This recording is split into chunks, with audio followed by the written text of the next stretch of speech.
বেশ কয়েকটা বছরে যখনই বনি সেনগুপ্তর কিছু একটা এসছে বা বনি কৌশিনীর কিছু একটা এসছে, আমরা প্রত্যেকটা সময় খিল্লি করেছি, ট্রোল করেছি সত্যি কথা বলতে গেলে, এবং সেটার পেছনে কারণও ছিল।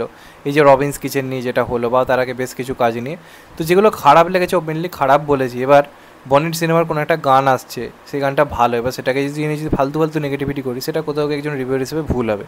যেটা ভালো লাগছে আই থিঙ্ক ট্রেন্ডে গা না ভাসে, আজকে বনিকে যদি আমি এই গানে খিল্লি করি, আমি জানি অনেক বেশি ভিউজ হবে।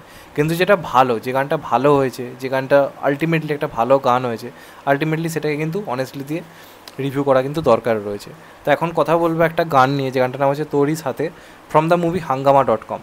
তো এই সিনেমাটা নিয়ে আমি যে খুব এক্সাইটেড সেটা বলবো না, কিন্তু একটা ব্যাপার কি, এই বছরে এমনিতে কমার্শিয়াল সিনেমা একটু বেশি হচ্ছে আগের বছরের তুলনাতে।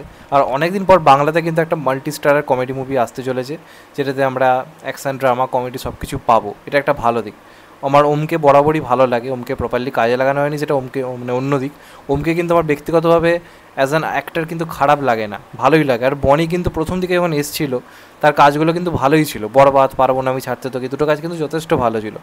ভালো সিনেমা পেলে, ভালো স্ক্রিপ্ট পেলে হয়তো হয়তো বনি কিছু ভালো কিছু বা বেটার কিছু করতে পারে। এবার বাংলাতে অনেকদিন ধরেই ভালো কমার্শিয়াল একটা গান আসছে না। মানে আমি দেবজিৎ বাদে অন্যদের সিনেমার ক্ষেত্রে যদি বলি, কোনো গান শুনে একটা ভাইবস আসছে না বা শুনে ভালো লাগছে না, মানে কমার্শিয়াল রোম্যান্টিক গানের কথা যদি বলা যায়। তো অনেক দিন পর একটা গান শুনলাম, আপনারা চাইলে গিয়ে গানটা শুনতে পারেন। সারেগামা মিউজিক চ্যানেলে গানটা এসছে, সারেগামা সারেগামা বেঙ্গলি, এটা মিউজিক দিয়েছে স্যাবি। তো স্যাবি তো বরাবরই ভালো মিউজিক দেয়। বাংলায় লাস্ট যে গানটা বিরাট বড় হিট হয়েছে কমার্শিয়ালি, সেটা কিন্তু স্যাবিরই মিউজিক দেওয়া, কেউ জানে না, বিরাট বড় একটা হিট হয়েছে, স্যাবি মিউজিক দিয়েছিল। তো স্যাবি তার মিউজিক বরাবরই খুব ভালো, এবং এই গানটা ব্যক্তিগতভাবে ভালো হয়েছে। এবং গেয়েছে কে? সোনু নিগম। সোনু নিগম দারুণ, মানে ওনার গানের গলা তো আমরা বরাবরই জানি, বাংলায় উনি গানগুলো যখন গান প্রচণ্ড আবেগ দিয়ে গান, তো এই গানটার ক্ষেত্রেও সেই জিনিসটা রয়েছে। প্রথম গানটা যেটা ছিল বেবি কিউটি পাই, সেটা পুরোপুরি একটা মেন স্ট্রিম কমার্শিয়াল গান ছিল।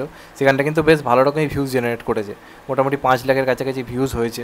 তার মানে ওই ধরনের গানের এখনও কিন্তু একটা গ্রহণযোগ্যতা রয়েছে। তো প্রথম গানটা মোটামুটি হলেও সফল হয়েছে, আমারও খারাপ লাগেনি গানটা। এটা ঠিক যে এই সিনেমাটা কতটা হিট হবে বা কতটা বক্স অফিস আনতে পারবে সেটা অন্য দিক, কিন্তু এটা ভালো লাগছে যে এই প্রোডাকশন হাউস থেকে অন্ততপক্ষে একটা out and out commercial cinema আনার চেষ্টা করেছে। প্রথম গানটা একটা পিওর মেন স্ট্রিম একটা মশালা গান যেরকম হয়ে থাকে সেরকম হয়েছে, সেকেন্ড গানটা একটা পিওর রোম্যান্টিক ট্র্যাক। এই গানটা কিন্তু বেশ ভালো হয়েছে।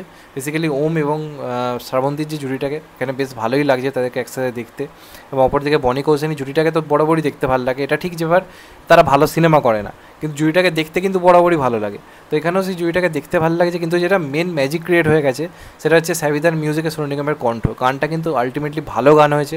অনেকদিন পর একটা মেন স্ট্রিম কমার্শিয়াল গান শুনে কোথাও একটা ভাইবস আসছে, গানটা শুনতে ইচ্ছে করছে। গানটার লিরিক্স খুব ভালো হয়েছে, এবং যে লোকেশনে গানটা যেভাবে শ্যুট করা হয়েছে, গানটায় যে ড্রেসিং সেন্স যেরকম দেওয়া হয়েছে, সেগুলো কিন্তু দেখতে বেশ ভালো লাগছে। এবং ওভারঅল সিনেমাটা কিন্তু সিনেমাটোগ্রাফি প্রথম থেকে দেখতে খুব সুন্দর লাগছে। আজকে বেবি কিউটি পাই গানটা আপনারা দেখুন, সেটাকে বেশ বড় স্কেলে কিন্তু শ্যুট করা হয়েছে। তারপরে এই রোম্যান্টিক গানটাকেও কিন্তু বেশ ভালো রকমভাবে শ্যুট করা হয়েছে। প্রত্যেককে দেখতে খুবই ভালো লাগছে, এবং আশা করবো সিনেমাটা ভালো হোক। কতটা চলবে বলতে পারছি না, এটুকু যেন হয় যে হলে গিয়ে অন্ততপক্ষে বনের সিনেমা থেকে না বেরিয়ে সময় খিল্লি করতে হয়। সিনেমাটা ভালো হলেই হলো, যদি হয় ভালো, যদি খারাপ হয় তখন তো আমাকে আমার ভিনটেজ ফর্মে ফিরতে হবে।